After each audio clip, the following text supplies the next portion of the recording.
English Learning Podcast. Listen, learn, and effortlessly enhance your English.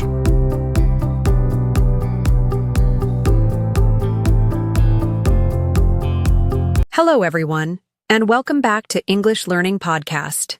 I'm Aisha, your host for today, and I'm truly excited to be here with you. Whether you're a new listener joining us for the first time or one of our regular English learners, I want to give you a warm welcome. This is your space to grow, learn, and feel more confident using English every single day. Just a quick reminder before we begin. We upload a brand new English learning episode every day. That's right. You'll find lessons, tips, and real-life English examples that will help you become more fluent, confident, and comfortable in your English journey. So if you haven't already, go ahead and subscribe to the podcast and turn on your notifications so you never miss an episode. Today's focus: understanding fast native English. In today's episode, we're going to talk about something that every English learner experiences at some point. And that is the challenge of understanding native speakers when they speak fast. Now tell me, have you ever watched a movie in English or listened to a podcast and thought, wait, what did they just say? It's like all the words are flying by so quickly that you don't even have time to understand one sentence before they're already on to the next. You might feel like you're catching just a few words here and there, but missing the full meaning. If that sounds familiar, don't worry. You are not alone. This is a very common part of the English learning process, and the good news is, you can absolutely overcome it. Why does fast English feel so fast? Understanding fast native English speakers can often feel like trying to catch a moving train. It's going fast, and unless you're prepared and trained to jump on, you might feel left behind. But let me tell you a little secret. It's not that native speakers are intentionally speaking too quickly to confuse you. It's not that you're bad at English. It's simply the natural rhythm of spoken English. In school or in your textbooks, you probably learned English in a slower, clearer, more structured way. Your teacher might have said things like, "What are you doing?" "I am going to the store." "Did you eat lunch?"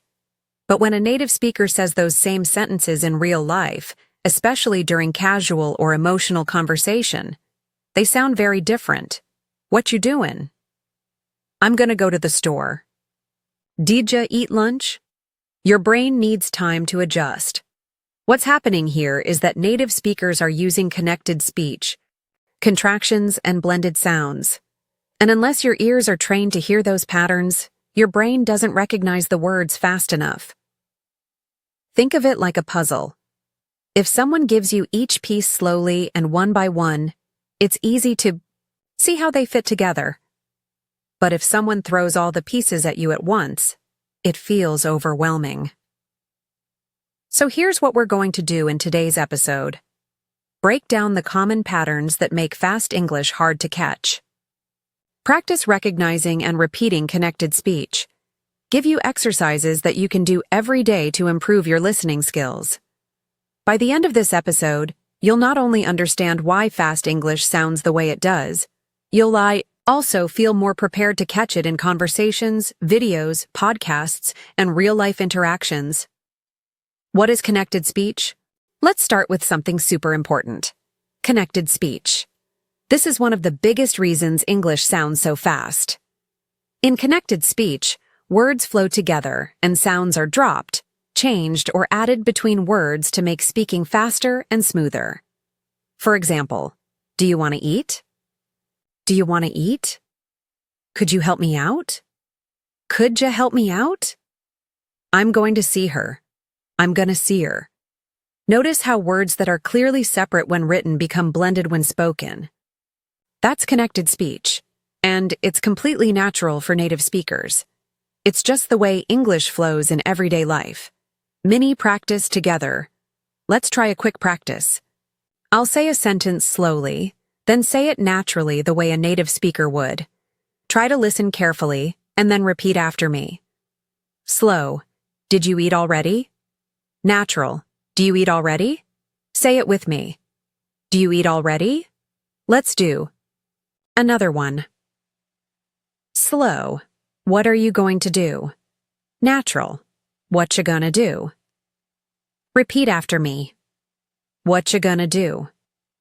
The first time, it might sound strange or even confusing, but with practice, your brain will start recognizing the musical rhythm of these phrases.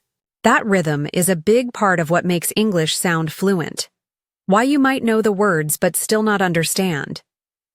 You might be thinking, but Aisha, I know these words. Why don't I understand them when native speakers talk? Great question. It's because hearing the words and recognizing them quickly in real time are two different skills. In real life, you don't have time to pause and translate. Your brain needs to instantly recognize phrases, especially when they're said quickly. And that recognition takes training and repetition. That's why the best way to improve is to listen to real English every single day and to repeat what you hear. Just like learning a song or a dance move, the more you repeat it, the easier it becomes. So now that you know what connected speech is, let's go a bit deeper. Sometimes you'll notice that not only do words blend together, but some sounds disappear completely. And that's okay. That's part of how English speakers make their conversations flow naturally. Take this sentence. I want to go. In written form, it seems simple. But in fast, casual speech, it sounds more like I want to go. Here, want to becomes wanna, and it's something native speakers do all the time without even thinking. Or here's another example. Did you see it? That turns into, did you see it? You might be thinking, wait, where did the did and you go? That's the beauty, and sometimes the frustration of spoken English. The good news is, once your ears learn the patterns, you'll start recognizing them automatically. Let's try an exercise together. I'll say a sentence slowly first, then naturally. Slow. Did you eat already? Natural. Did ya eat already? Now you try repeating it. Did ya eat already? Another one. Slow. What are you going to do? Natural. What you gonna do? Now you say it. What you gonna do? Repeat that a few times and feel the rhythm. Doesn't it sound more relaxed and fluid? Daily listening practice. Mini routine. Let's talk about a simple, powerful daily exercise you can do to boost your listening skills. Step 1. Choose a short video, podcast clip, or movie scene, about 1 to 2 minutes long. Don't worry about understanding everything. Step 2. Listen to the clip without subtitles. Try to catch just the main idea. What's the topic? Who's talking? Are they happy, sad, angry, excited? Step 3. Now turn the subtitles on, if they're available. Go sentence by sentence. Pause. Step 4.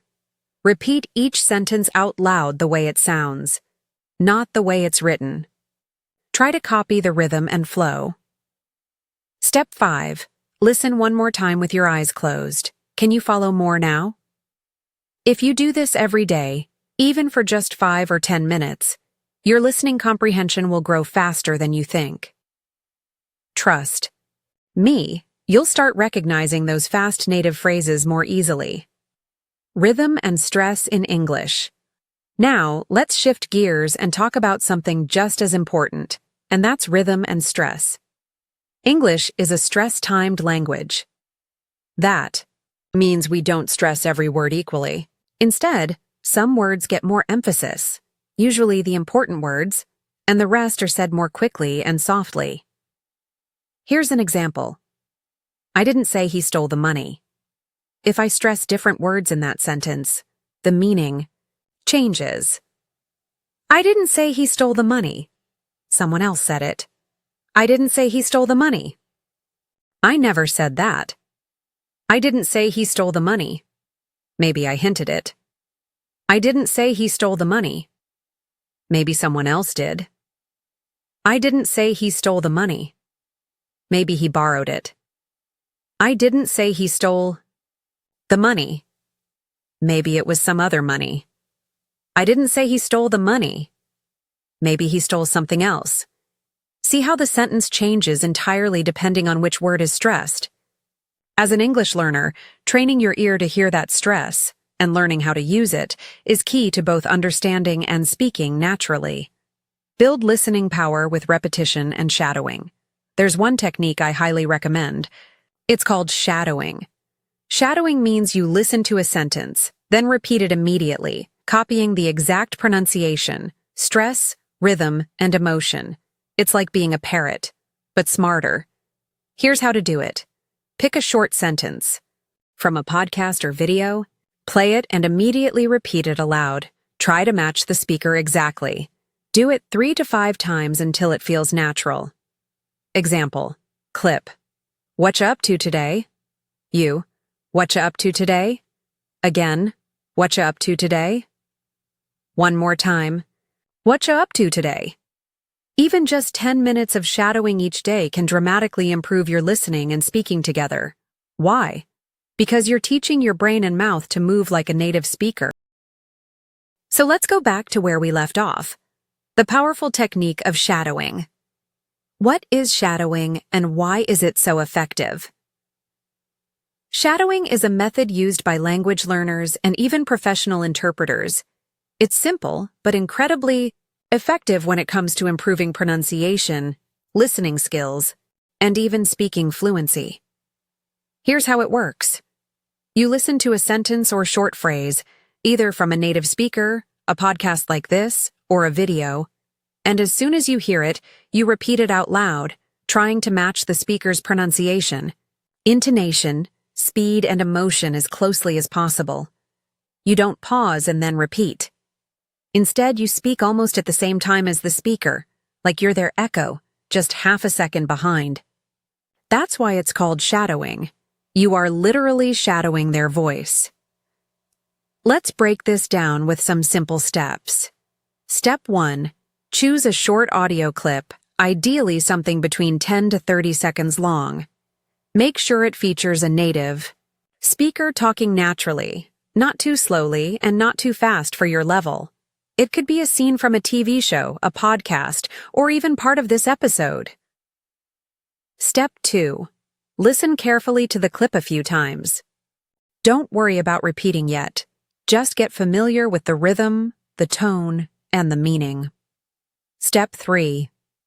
Start shadowing. Play the clip again and speak at the same time as the speaker. Not after them, but almost in unison. Try to match every sound and rhythm as closely as you can. Step 4. Record yourself doing it. Yes, I know. Nobody likes hearing their own voice at first, but this is one of the fastest ways to improve. Step 5. Listen to both recordings, the native speaker and your version. Compare them. Where do your sounds match? Where are they different? Over time, as you practice shadowing regularly, you'll notice something amazing. You'll start hearing things you didn't hear before. You'll begin to understand fast speech more easily, and your own pronunciation will become more natural and fluid. Try to do just 5 minutes a day. You'll be shocked by how much improvement you notice after even 1 week. Common reductions and shortcuts in real English. Let's now look at some common reductions in spoken English. These are the ways native speakers naturally shorten words or phrases in everyday conversation. And if you don't recognize them, they can totally confuse you. But once you get used to them, it's like discovering the secret code of fast English. Here are a few you've probably heard. Gonna, and going to, I'm gonna call you later. I am going to call you later. Want to, do you want to come with me? Do you want to come with me? Gotta, guys, got to, have to, I gotta finish my homework. I have to finish my homework. Let me see that. Let me see that. Dunno. Ta don't know. I don't know what she means. I don't know what she means. What you doing right now? What are you doing right now? Coulda, shoulda, woulda, could have, should have, would have. I could have told you that. I could have told you that. Now, these aren't slang or incorrect. They're just natural reductions used in casual speech. You'll hear them in movies, music, TV shows, and real conversations all the time. Let's do a quick challenge. I'll say the formal version, and you say the casual version out loud. I am going to eat dinner. I'm gonna eat dinner. Do you want to come over? Do you want to come over? I should have studied more. I should have studied more. Let me help you with that. Let me help you with that. Nice. Keep practicing those, and you'll sound more like a native speaker, and understand them more easily when you hear them, too. Stack the skills. Listening. Upuse. Speaking. Fluency. Now let's talk about how all these pieces fit together, because what you're learning here isn't just passive listening, it's active fluency building. To truly understand fast English, you need to listen actively, not just hear sounds, but pay attention to how they're used in context. Repeat with awareness. Practice the pronunciation, the stress, and the rhythm. Speak with confidence. Even if you make mistakes, keep going. You don't have to wait until you're perfect to start speaking. In fact, speaking before you feel ready is the best way to build that confidence and skill. Think of your brain like a muscle, and every time you listen and repeat, you're giving it a workout. The more often you do it, the stronger and faster your brain becomes at recognizing spoken English. And here's one more tip. Speak out loud even when you're alone. Yes, talk to yourself. Describe what you're doing. I'm brushing my teeth now. Okay, time to go to work.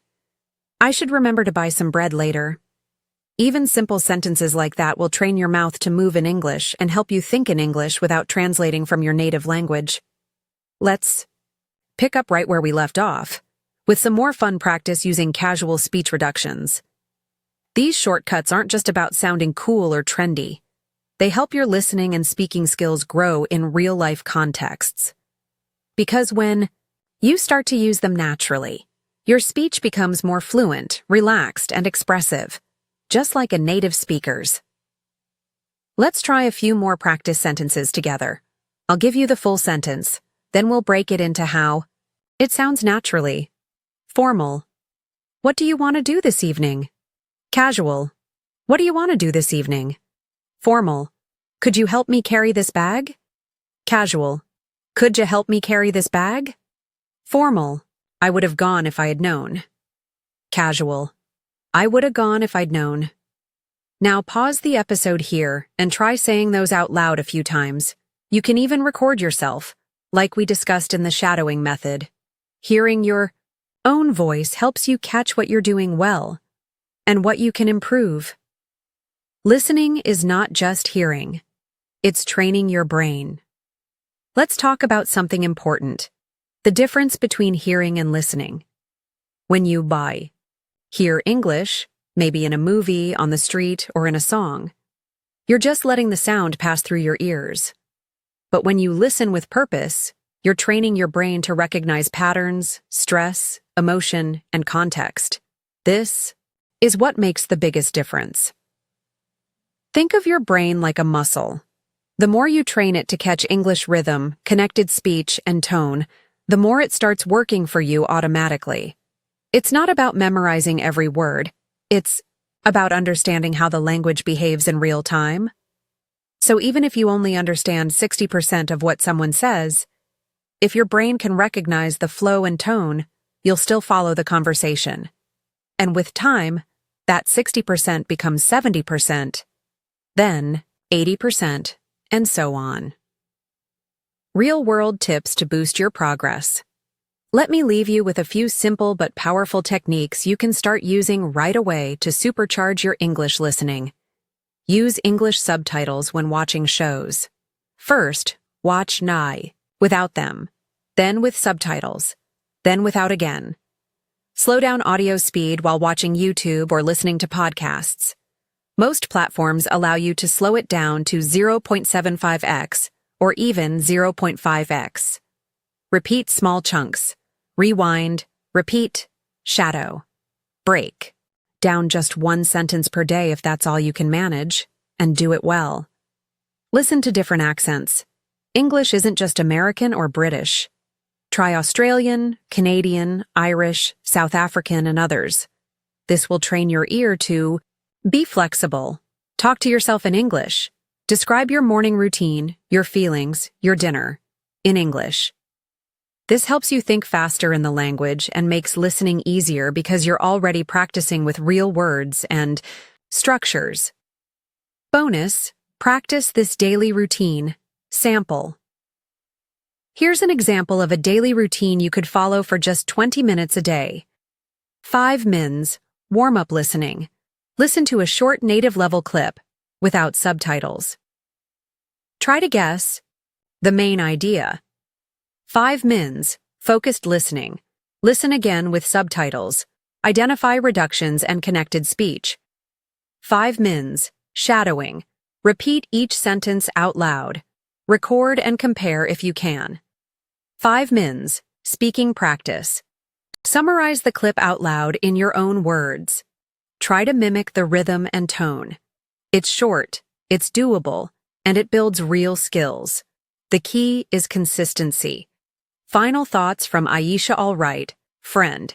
You've done something amazing today. You didn't just learn about English, you practiced it. You explored rhythm, tone, connected speech, and listening strategies that will take you one step closer to fluency. And don't forget, it's okay to feel challenged.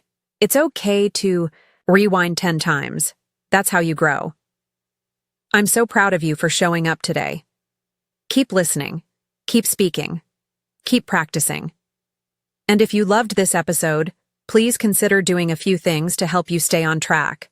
Subscribe to the Yao podcast so you never miss a new episode. Leave a review if this helped you. It means the world to me. Share this episode with another English learner you care about. And remember, you're not just learning a language, you're expanding your future. This is Aisha, your English learning coach and friend, signing off from English Learning Podcast. Until next time, stay curious, stay kind, and never stop learning.